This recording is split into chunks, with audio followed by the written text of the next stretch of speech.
بسم اللہ الرحمن الرحیم۔ السلام علیکم معزز سامعین اکرام، آج ہم حضرت زید بن ثابت رضی اللہ تعالیٰ عنہ کا واقعہ بیان کرنے والے ہیں۔ آپ سے گزارش کی جاتی ہے اگر آپ ہمارے چینل پر نئے آئیں تو چینل کو سبسکرائب کر دیں اور ساتھ دیے گئے بیل آئیکن کے بٹن کو بھی پریس کر دیں تاکہ ہماری نئی آنے والی اسلامی ویڈیو آپ تک بر وقت پہنچتی رہے۔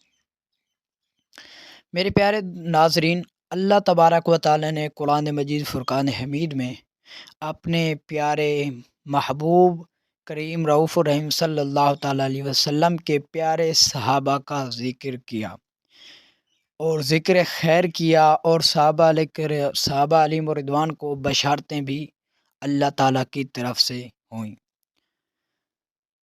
ان میں سے ایک حضرت زید بن ثابت رضی اللہ تعالیٰ عنہ بھی ہیں۔ حضرت زید بن ثابت رضی اللہ تعالیٰ عنہ ان جلیل القدر صحابہ میں ہیں جو اپنے زمانے میں بڑے عالم اور بڑے مفتی شمار ہوتے تھے، بالخصوص فرائض کے ماہر تھے۔ کہا جاتا ہے کہ مدینہ منورہ میں فتویٰ قضا، فرائض قرات میں ان کا شمار چوٹی کے لوگوں میں تھا۔ جب حضور اکرم صلی اللہ تعالیٰ علیہ وسلم ہجرت فرما کر مدینہ منورہ تشریف لائے تو اس وقت کم عمر بچے تھے، 11 برس کی عمر تھی۔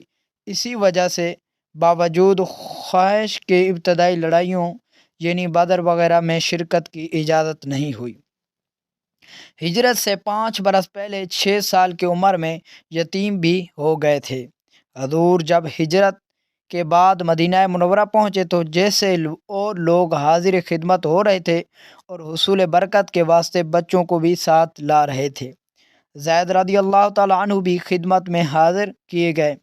زید رضی اللہ تعالیٰ عنہ کہتے ہیں کہ میں حضور کی خدمت میں جب پیش کیا گیا تو عرض کیا گیا یہ قبیلہ نجار کا ایک لڑکا ہے۔ آپ صلی اللہ تعالیٰ علیہ وسلم کی تشریف آوری سے قبل ہی اس نے 70 سورتیں قرآن پاک کی حفظ کر لی۔ حضور نے امتحان کے طور پر مجھے پڑھنے کو ارشاد فرمایا۔ میں نے سورۃ قاف حضور کو سنائی۔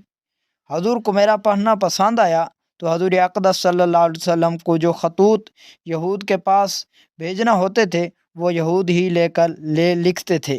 ایک مرتبہ حضور نے ارشاد فرمایا کہ یہود کی جو خط و خطابت ہوتی ہے ان پر مجھ کو اطمینان نہیں کہ گڑبڑ نہ کر دیتے ہوں تو یہود کی زبان سیکھ لے۔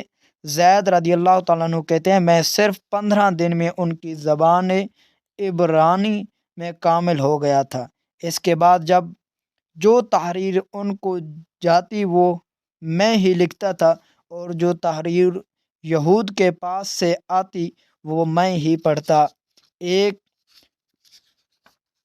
دوسری حدیث میں آیا ہے کہ حضور اقدس صلی اللہ علیہ وسلم نے ارشاد فرمایا کہ مجھے بعض لوگوں کو سریانی زبان میں خطوط لکھنا پڑتے ہیں، اس لیے مجھ کو سریانی زبان سیکھنے کے لیے ارشاد فرمایا تو میں نے 17 دن میں سریانی زبان سیکھ لی تھی۔ تو میرے پیارے بھائیو، یہ تھے حضرت زید بن ثابت رضی اللہ تعالیٰ عنہ جنہوں نے بچپن ہی میں اپنا قرآن حفظ کیا اور قرآن کو یاد کیا، حافظ قرآن بنے اور بڑے چوٹی کے عالم بنے۔ اور یہ تھے میرے پیارے محبوب صلی اللہ تعالیٰ علیہ وسلم کے پیارے صحابہ۔ یہ تھے میرے پیارے صحابہ جنہوں نے زندگی دین کی خاطر جنگوں اور اللہ تعالیٰ کی راہ میں اپنی زندگی لگا دی۔ تو میرے پیارے بھائیو، آپ سے گزارش کی جاتی ہے، پیارے صحابہ سے جو محبت کرنے والے ہیں ان سے گزارش کی جاتی ہے میرے چینل کو سبسکرائب کر دو اور ساتھ دیے گئے بیل آئیکن کے بٹن کو بھی پریس کر دو تاکہ ہماری نئی آنے والی اسلامی ویڈیو آپ تک بر وقت پہنچتی رہے۔ تب تک اللہ حافظ۔